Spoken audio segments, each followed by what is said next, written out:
Assalamualaikum warahmatullahi wabarakatuh. Kepada yang terhormat Bapak Afri Mardiko, Magister Pendidikan selaku dosen pengampu mata kuliah pedagogik, dan kepada teman-teman semua yang berbahagia. Jadi di sini kelompok kami, kelompok 12, akan menjawab pertanyaan-pertanyaan yang sudah diajukan teman-teman. Nah, untuk pertanyaan pertama akan dijawab oleh teman-teman saya. Pada teman-teman saya persilahkan. Baik, izin menjawab. Perkenalkan, nama saya Suwarsi dengan NIM 212. Di sini saya akan menjawab pertanyaan dari saudari Revina Anessa Putri dengan NIM 085 dari kelompok 9. Pertanyaannya adalah, dalam makalah dijelaskan bahwa bagaimana bagi manusia primitif proses pencapaian kedewasaan tersebut akan lebih pendek dibandingkan dengan manusia modern. Mengapa demikian?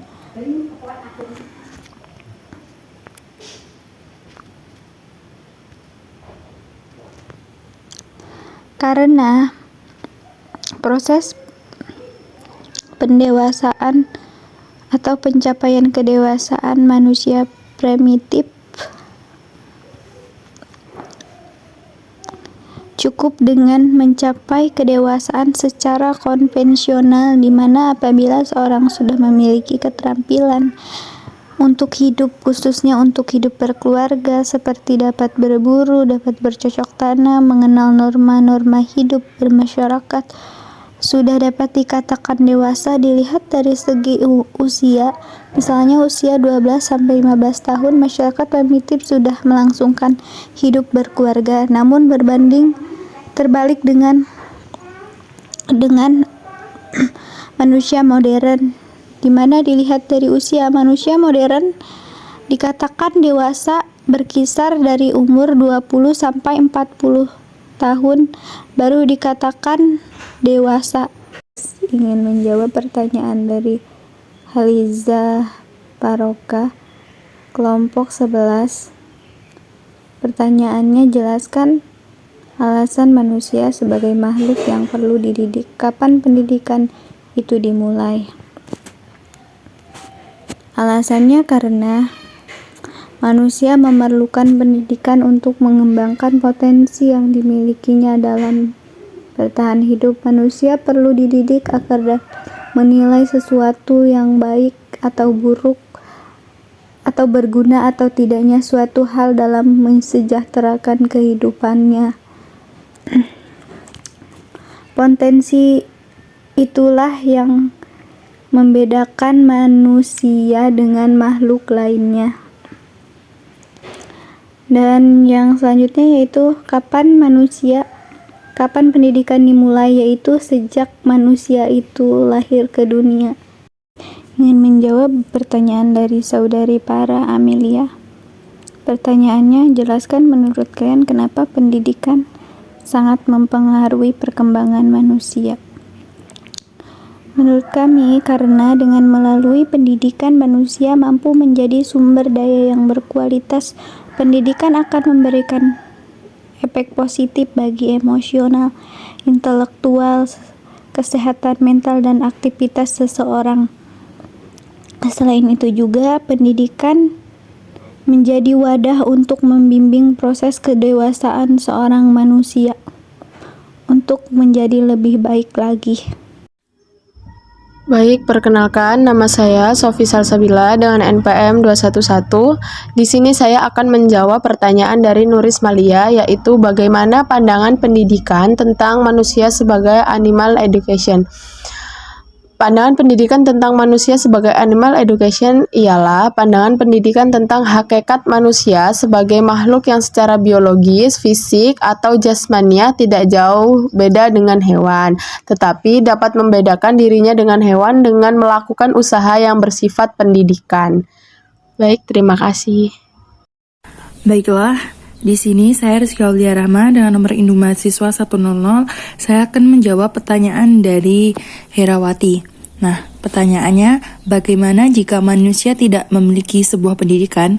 Nah, jika manusia tidak memiliki pendidikan, maka mereka tidak akan dapat berkembang atau tumbuh karena tidak memiliki kecerdasan untuk membangun dan memelihara masyarakat. Karena pendidikan sangatlah penting dan sudah menjadi kebutuhan manusia. Baiklah, di sini saya akan menjawab pertanyaan dari Nabila Alifia Zahra. Nah, pertanyaannya, mengapa pendidikan memegang peranan penting pada setiap proses perkembangan hidup manusia? Jawabannya, karena dengan adanya pendidikan, di setiap perkembangan hidup manusia itu akan membantu mendewasakan akal, pikiran, perasaan, dan keyakinan untuk mempertinggi kualitas hidupnya di dunia. Nah, dengan cara pendidikan di setiap perkembangan hidup manusia, itulah mengapa manusia disebutkan bahwa manusia sebagai makhluk yang belum selesai, karena di setiap perkembangan hidup haruslah dibekali dengan ilmu. Nah, dengan ilmu itu diperoleh dari pendidikan. Baiklah, di sini saya akan menjawab pertanyaan dari Nurul Fauziah, yaitu pertanyaannya, jelaskan faktor apa saja yang menyebabkan manusia untuk sulit dididik dan bagaimana cara mengatasinya. Nah, untuk kesulitan anak yang sulit dididik itu ada beberapa faktor. Faktor yang pertama itu faktor internal. Yakni faktor ini muncul dari anak tersebut. Misalnya anak tersebut mengalami gangguan saat belajar atau seperti tangannya sakit atau penglihatannya tidak jelas atau minus atau model pembelajaran yang kurang ia sukai dan masih banyak lagi. Dan kedua adalah faktor eksternal, yaitu faktor dari luar atau faktor dari lingkungan anak tersebut seperti lingkungan sosial yang buruk, kurangnya perhatian dan lain sebagainya. Nah, cara mengatasinya kita harus mengetahui sifat anak tersebut pertama. Dan yang kedua, kita harus berikan pendekatan kepada anak tersebut. Lalu tanyakan mengapa ia susah untuk belajar. Nah, yang terakhir, kalau sudah kita tanyain, kita cari metode belajar yang disukai anak tersebut. Jadi sehingga bisa anak tersebut itu mau belajar walaupun sedikit. Dan biasanya anak itu kalau suka sesuatu pasti dia akan mudah memahaminya, seperti itu.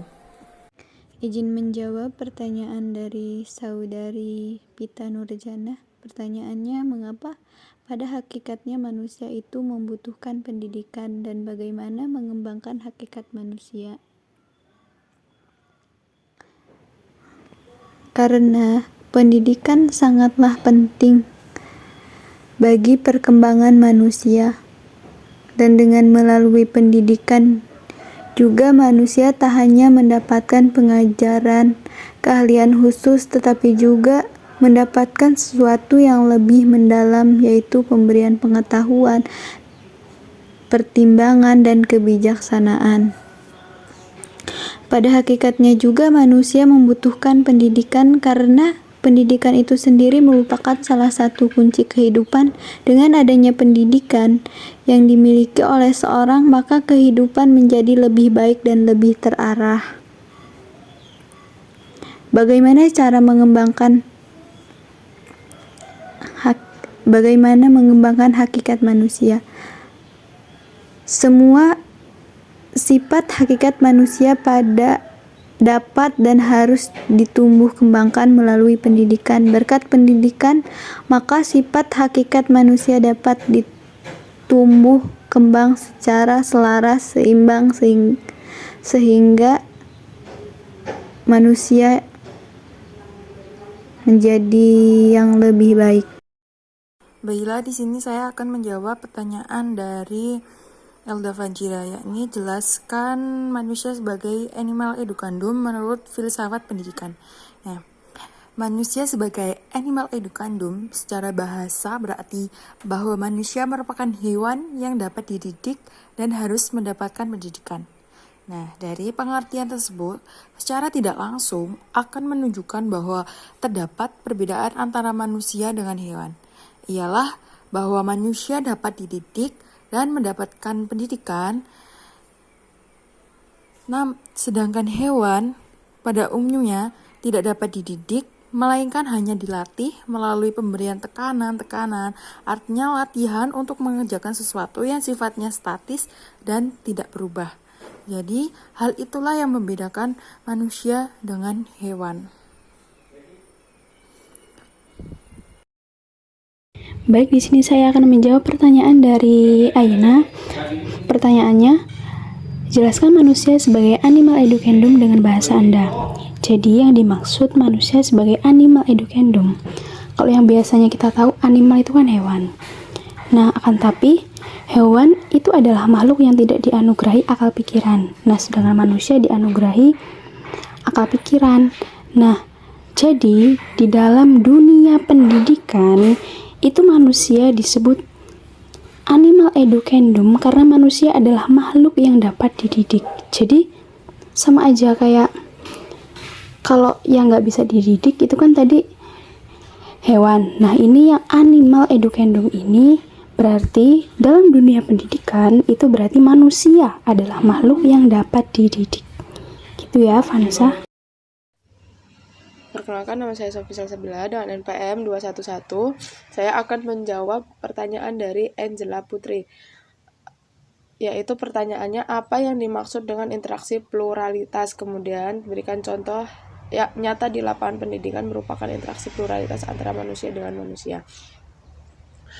Jadi pluralitas adalah keberagaman atau kemajemukan yang terdapat dalam suatu bangsa yang mendorong tumbuhnya persatuan dan kesatuan. Jenis-jenis pluralitas diantaranya seperti pluralitas dalam agama, pluralitas dalam budaya, pluralitas dalam suku bangsa, pluralitas dalam pekerjaan, dan lain sebagainya.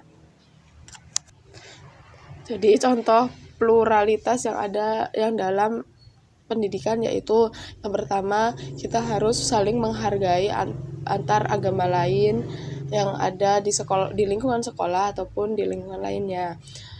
Lalu saling menghargai budaya teman atau budaya orang lain. Terus kita tidak boleh rasis atau mengolok-olok warna kulit orang lain seperti tidak mencemooh warna kulit orang lain seperti warna kulit orang hitam seperti itu dan lain sebagainya. Mungkin itu sih. Terima kasih. Itulah tadi jawaban dari pertanyaan teman-teman sekalian. Semoga pertanyaan tadi bisa menjawab apa pertanyaan yang sudah diberikan teman-teman semuanya. Saya sebagai moderator Rizky Aulia Rahma mengucapkan terima kasih atas partisipasinya teman-teman semua. Saya akhiri. Wassalamualaikum warahmatullahi wabarakatuh.